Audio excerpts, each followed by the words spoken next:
All right, so let's dive into this this whole NATO and Russia thing. We've got a bunch of reports from Reuters, The Sun, France 24, and even ABC Ukraine, all kind of pointing to Russia pushing the limits, especially with these drone incursions.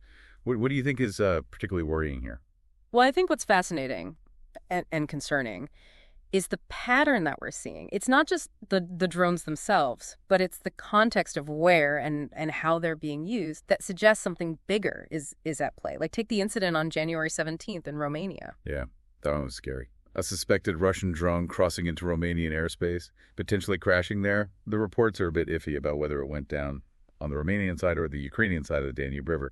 But either way, that's a big breach. What makes this even more alarming?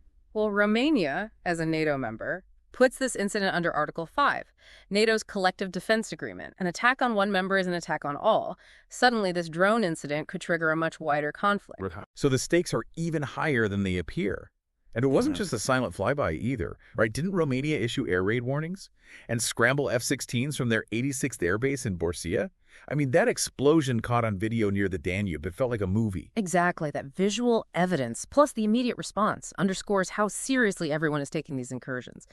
It's a stark reminder of how quickly things can escalate, and this wasn't an isolated event. Yeah, you're right. It keeps happening. We had that incident from October 2024, where a drone flew 14 kilometers into Romanian airspace before it disappeared from radar. And then there's the December 2024 incident, where a drone was, again, detected in Romanian airspace. It's like Russia is, I don't know, poking the bear, seeing how far they can go before something happens. That's the question, isn't it? Is this deliberate provocation or just recklessness? If we analyze these drones, their range and payload, it's hard to think of them as just accidents. They could be gathering intelligence, mapping defenses, or even testing response times, all valuable data for an adversary. Okay, so even if we just say that these drone incursions are part of a bigger strategy, what could Russia's objective be? Are they really trying to start a war with NATO? I wouldn't say they're actively seeking all-out war, at least not yet, but they are definitely trying to exert influence. So discord among NATO members and challenge the security order in Europe. They might be testing NATO's resolve, hoping to find a weakness. So it's like a high-stakes game of chicken. Exactly. And Russia has also been flexing its muscles in other ways, like those aggressive actions against French aircraft in NATO airspace. Right. Those were unnerving. There was that incident on January 15th, where a French Navy Atlantique 2 maritime patrol aircraft was painted by the fire control radar of Russian S-400 over the Baltic Sea. Now, painting with a fire control radar is essentially a simulated missile lock. It's like saying, we have you in our sights, and we could take you out if we wanted to. This was especially provocative because the French aircraft was in international airspace, well within its rights to do so. It's a power move. And that wasn't even the first time Russia did something like this. Didn't they threaten to shoot down a French AWACS surveillance aircraft back in November of 2024? You're right, that incident also involved a French aircraft patrolling international airspace. Over the Black Sea, French officials called it unprecedented in its aggression. Russia is definitely raising the temperature, trying to provoke a reaction. So Russia's playing with fire, that's pretty clear.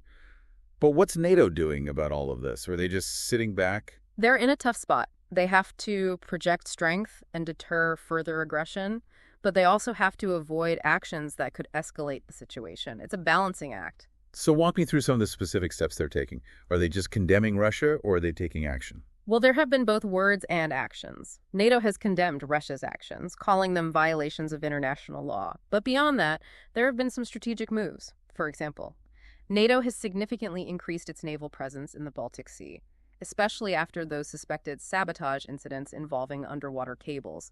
In late December 2024... Protecting critical infrastructure. That makes sense.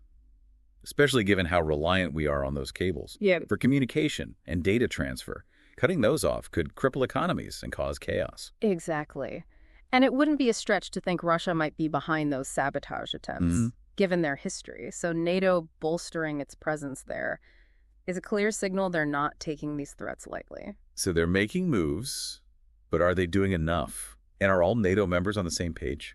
There's definitely a range of opinions. Some members, like the UK, are taking a much tougher stance. They've been providing Ukraine with significant military aid and intelligence support, and they're even talking about sending troops to a future peacekeeping force as part of a peace settlement. And Prime Minister Keir Starmer's recent visit to Kyiv. was quite a statement. They signed a 100-year alliance with Ukraine. That's a bold move. It is. That's not just symbolic. It's a long-term commitment. That signals unwavering support for Ukraine's sovereignty and independence.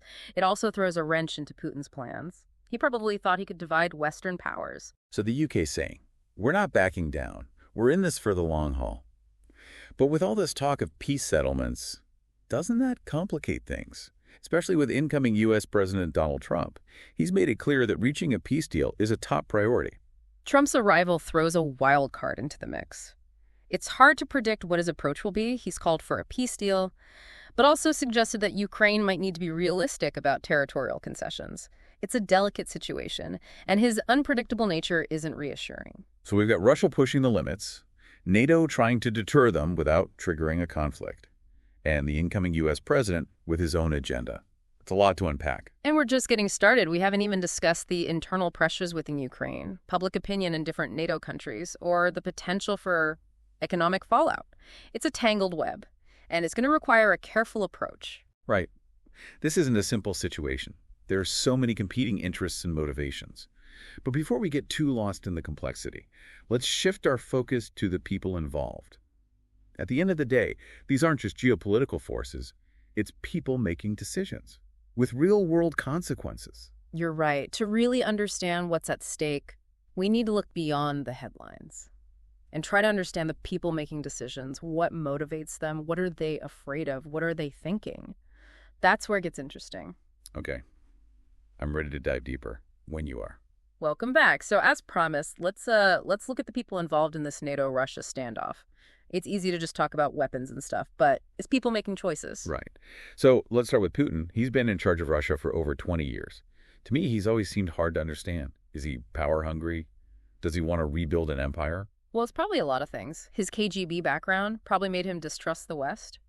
And he seems to believe that Russia is special, that it should be a major power. So he's not just thinking about today, he's thinking about history, too. Exactly. He sees the collapse of the Soviet Union as a bad thing, something that needs to be fixed. And Ukraine is a big part of that. He sees it as part of Russia, culturally and historically. So that's why he's so stubborn, even with sanctions and stuff. He's willing to pay a high price. Is he just waiting for the West to give up? That could be it. He might think he can outlast the West, that they'll eventually lose interest. Or maybe he doesn't realize how committed they are to Ukraine. It's a gamble. And speaking of gambles, let's talk about Zelensky. He's become a really important figure, inspiring people in Ukraine and around the world, standing up to Putin. It's a big change for a former comedian. Yeah, totally. He's a symbol of defiance, of the Ukrainian resistance. What's amazing is how he connects with people, both in Ukraine and around the world. He uses social media really well to get support and keep Ukraine in the news. He's more than just a wartime leader. He's really good at communication, and he speaks his mind. Even when he's criticizing his allies. Remember what he said about the U.S. and Germany delaying Ukraine's NATO membership? He clearly thought they weren't doing enough. Yeah. He's in a tricky spot, trying to get Western support, but also make sure Ukraine's future is secure. It's a balancing act, and he's done a good job so far. So we have Putin, who wants to make Russia powerful again, and Zelensky, who wants to protect Ukraine. But there's another person involved, Donald Trump. Oh, yeah. He's the wild card. He's back in the White House. And that makes things even more unpredictable. In the past, he said he admires strong leaders like Putin. And he doesn't seem to care much for alliances like NATO. His foreign policy before was different. He made decisions based on instinct. And his statements on Russia and Ukraine were all over the place. Exactly. It's hard to know what he really thinks. His desire for a peace deal could be genuine. Or it could just be for his own political gain. Maybe even at the expense of Ukraine. It's hard to say. So we've got these three guys, each with their own goals and ways of doing things. And the stakes are high. This isn't just about land or power. It's about the future of Europe, the balance of power in the world, and the whole idea of international security. It's a serious situation. And what happens in the next few months could lead to peace or more conflict or something in between. Okay. So what are the most likely things that could happen? Well, let's talk about some possibilities. From the good to the really bad. Okay, so we've got Putin, Zelensky, and Trump. Three powerful guys in a high-stakes game with the future of Europe at stake. What are the possible outcomes here? Is there a way to get peace, or are we headed for a bigger war? Predicting the future is always tough, but we can try to look at some scenarios. based on what we know. Okay, so what's the best case scenario? What would a peaceful solution look like? Well, the best outcome would be a negotiated settlement that addresses everyone's security concerns, both Russia and Ukraine, while still protecting Ukraine's sovereignty and territory. But is that even possible? Putin seems determined to get what he wants, no matter what. And Zelensky won't compromise on Ukraine's independence. You're right, it's really hard to get a negotiated settlement. But diplomacy can be powerful. There are still ways to talk. And international organizations like the UN and the EU could help find a solution. So what would a settlement look like? Would Putin agree to pull all Russian troops out of Ukraine? Probably not. Not without Ukraine giving up something. Maybe Ukraine could agree to be neutral, not join NATO, in exchange for security guarantees from other countries, maybe even Russia. But how could Ukraine trust Russia after they broke their promises before? And what about the places Russia already took? Would Ukraine have to just give up Crimea and the Donbass? Those are tough questions, and they're at the heart of the problem. Any agreement would have to be really strict to make sure Russia follows through, and the territory issue is the hardest one. Yeah. It's hard to imagine Zelensky agreeing to give up any Ukrainian land. He keeps saying Ukraine won't be divided. And that's gotten him a lot of support, both Yeah. from Ukraine and from other countries. But he might be getting pressure from the West, especially the U.S., to be more realistic. Now that Trump is president. Yeah. Trump likes to make deals. And he's said good things about Putin before. So it's worrying whether he would really put Ukraine first. That's a good point. That's why it's important for other NATO members, like the UK, to support Ukraine and make sure any peace deal doesn't just let Russia win. Okay. So even if there is a peace deal, it sounds like it wouldn't be very strong. What are the worst case scenario? What's the worst thing that could happen? The worst thing, and it's something we have to think about, is a bigger war.